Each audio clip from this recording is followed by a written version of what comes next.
David Cameron is out on the campaign trail. He's come to a foundry where they pour the metal to make bells, and we have come with him.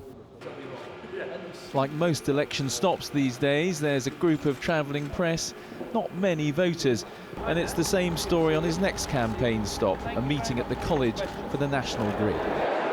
So the second visit of the day, and we're not in a shopping centre, we're not on the high street, we're inside a National Grid building. Now, David Cameron will get questions from the employees who are sitting here, but all the same, this is a pretty controlled environment. Afterwards, he tells me he does enjoy all this.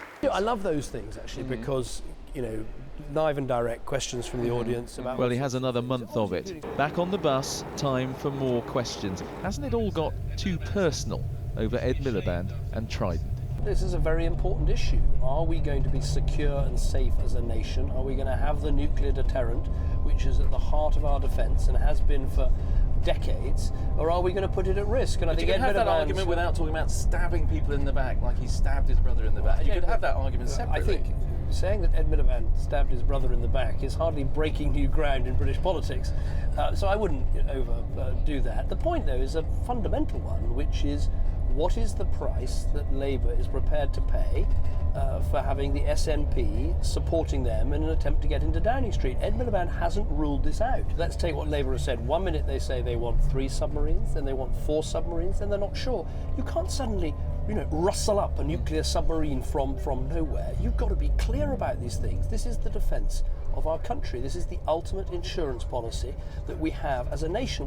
Why can't you tell voters where the £12 billion in welfare cuts are going to come from? Well, we've been very clear, which is that we saved over 20 billion in welfare in the last Parliament. We're going to save 12 billion, almost half as much in the next Parliament. We've outlined 2 billion of that. Could it be child benefit? Could that be an area where it will go? It's right to reach all the spending decisions in the spending review, as the Chancellor has said. So you can't rule that out?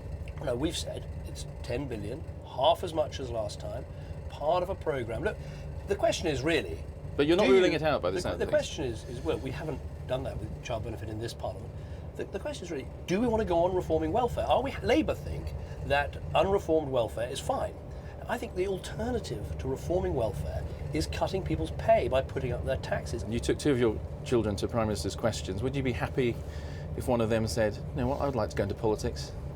Well, they got a lot of time to make up their minds. Would you be happy? They're only Prime Minister. Look, I think politics is an important vocation. To me, that's what it is. I do this because I love my country. I love the community I serve as a Member of Parliament.